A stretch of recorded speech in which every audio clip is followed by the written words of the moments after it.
absolutely delicious, simple, nourishing, satisfying and cheap red lentil dal. Hello, my name is Mundy. This is Mundy's Kitchen. Welcome to my kitchen. My tagline, I've decided, is going to be where you can. Save some money and eat well, because let's face it, life's a bit mad these days. Anyway, today's recipe is going to be a red lentil dal. It does have a number of ingredients in it. It's Indian inspired, but please don't let that put you off. It's surprisingly simple and easy to make, and I'll walk you through what you need to do. But yes, red lentil curry.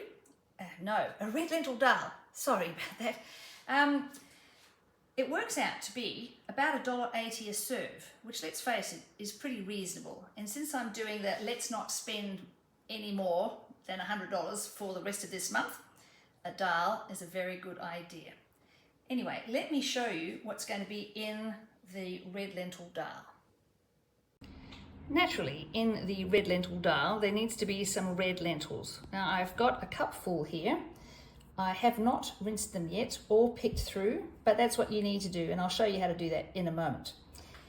We will have a carrot. Now, a carrot is not a normal thing to add to a dal, but stuff it. We want to add as many vegetables as we can, because we can. A couple of cloves of garlic, small little onion. Now, the onion needs to be peeled and diced. The garlic needs to be just, crushed and chopped slightly. We will have a tin of diced tomatoes, about half a can, not the whole can, of the coconut milk, and that's why I have my handy dandy trusty ice cube container, because I'm going to pour the other cupful into here to be plonked in the freezer for use at a later date. Of course, we're going to have some oil. I just happen to have some avocado oil, but you can use what you like. And then the spices, but for goodness sake, don't let that put you off, all right? Now, I'm going to show you what we need to do for the red lentils. Bear with. So at the sink, I have the lentils in a sieve.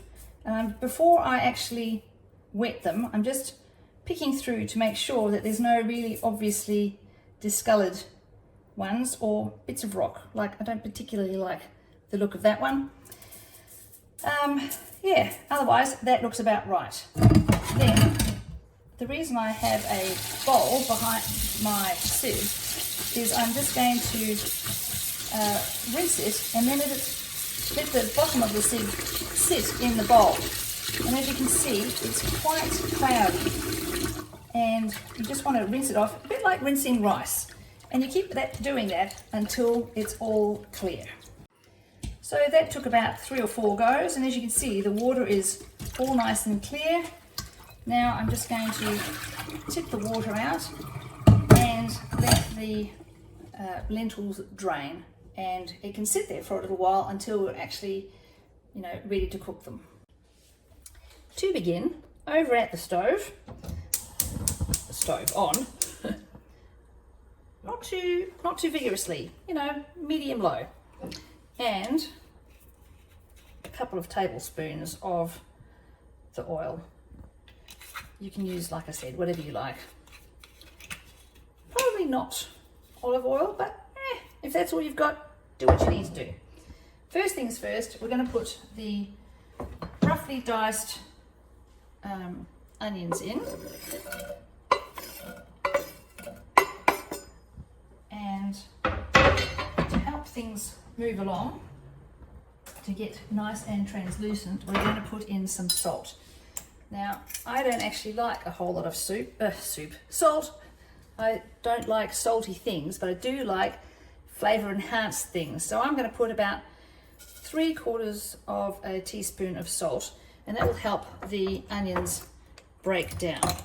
While the onions are doing their thing, I want to show you, this is what the coconut milk looks like when it comes out of the can. I find that incredibly annoying, but not unexpected, because you don't know how long the can has been sitting there, and of course all the fat bits have floated to the top and become quite solid. So while this is cooking, I'm going to nuke the coconut milk.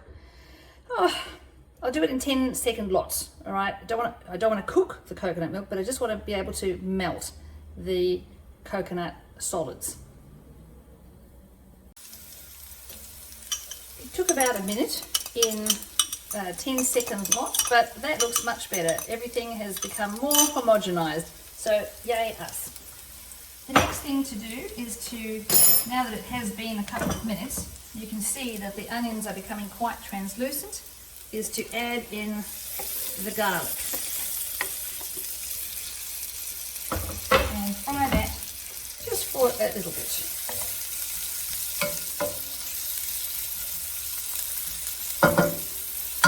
I've turned the heat down low. Now it's time to add the spices, just keeping a watchful eye on things, and I have boiled the kettle just in case we need to add some water so things don't catch. I want to add 2 teaspoons of cumin powder and stir that in. I want some coriander, about the same again, 2 teaspoons.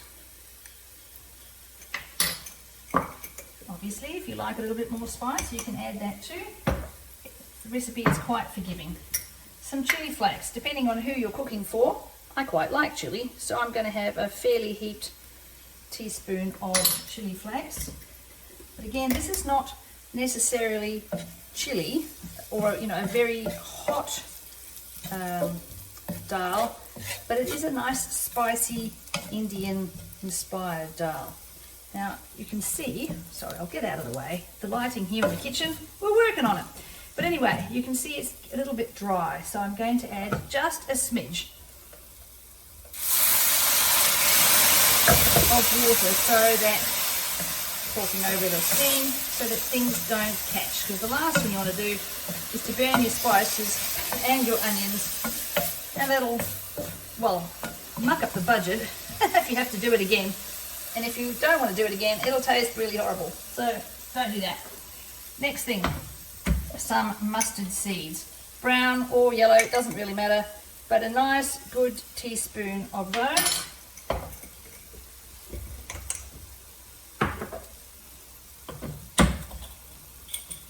A teaspoon of ginger.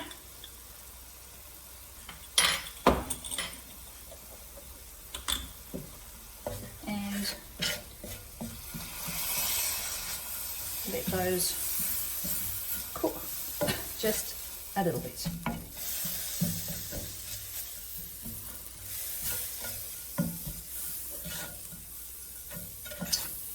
I'm going to add a little bit more water and let these sort of fry off, steam off, boil off. I just don't want it to catch for about 30 seconds. It's looking and smelling pretty darn good, let me tell you. So the next thing to do is to put in the grated carrot.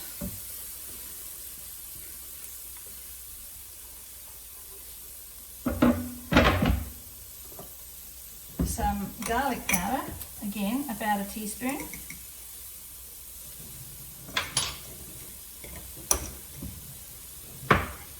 And naturally, a dal would not be a dal if we didn't have the addition of some turmeric. So again, about a teaspoon of that.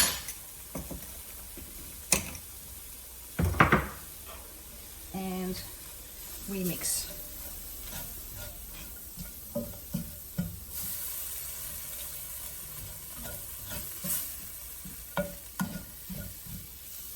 And now's time to put in those actually. Now, sorry. Try again. Now it's time to put in the drained red lentils.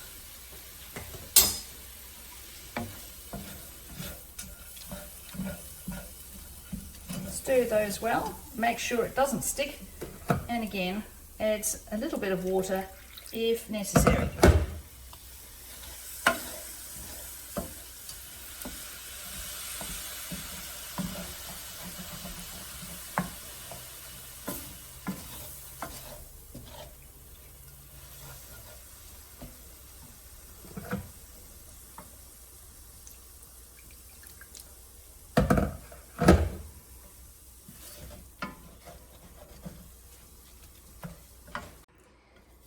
there are just a few final ingredients that need to be added.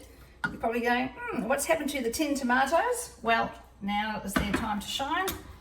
We open that up, and I'm going to turn the heat up just a little bit more and tip that in. We don't want to waste any of the juice of the tomatoes, so I'm going to rinse out the tin and pour that in, and it's time for the nicely homogenized, I love that word, coconut milk. About half of this will do, and like I said, the rest of it I'm going to pour into those ice cube trays. And surprisingly, there is one more ingredient. It'll seem a bit odd, but please don't leave it out. It really just adds a little bit of something to this red lentil dal, and that is cinnamon. But for this one, you only really need between 1/3 and 1/2 of cinnamon powder.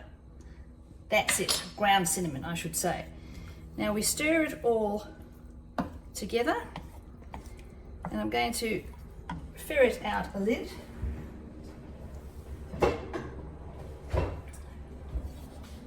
And we're going to keep a watchful eye on it, but realistically, after about 20 minutes, or when the lentils don't look like little lenses, they've lost their shape and they become, a bit mushy, that's when you know that it's ready. I'll show you what it looks like shortly. Well, this is embarrassing. I forgot one ingredient. I forgot to put in some chicken stock. Now, because of all the water that we've added, we don't really need to add any more, but add about a teaspoon of chicken stock. Mix it all well, the dried stuff. And by the way, this is actually gluten-free and vegan, this particular recipe, just for something new and different. So, anyway,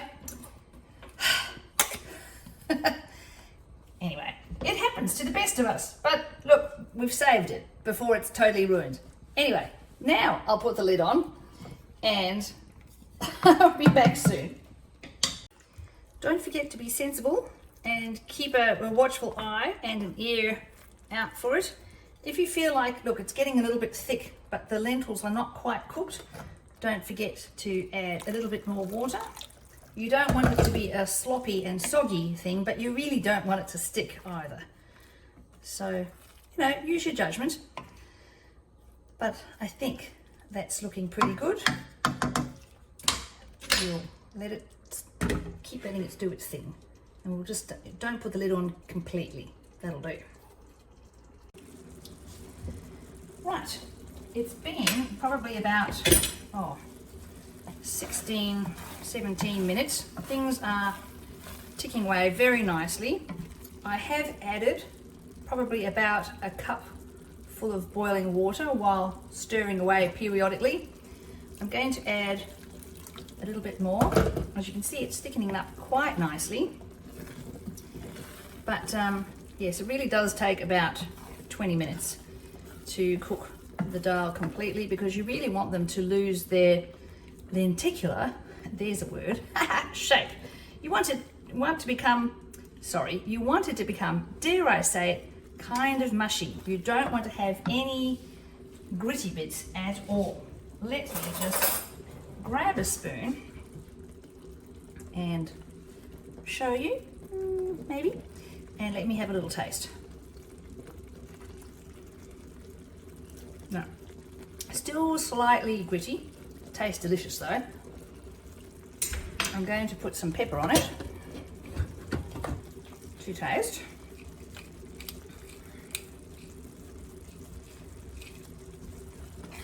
There we go, not too much. But yeah, a few more minutes and then I think we should be done. Now, while I've been, keeping an eye on the dal, I have also put in a cup and a half of basmati rice in my rice cooker, And once all this is done, I'll combine them into some containers, and yes, we'll see how many we get, but I reckon we'll probably do about 5. Let's wait and see at the end.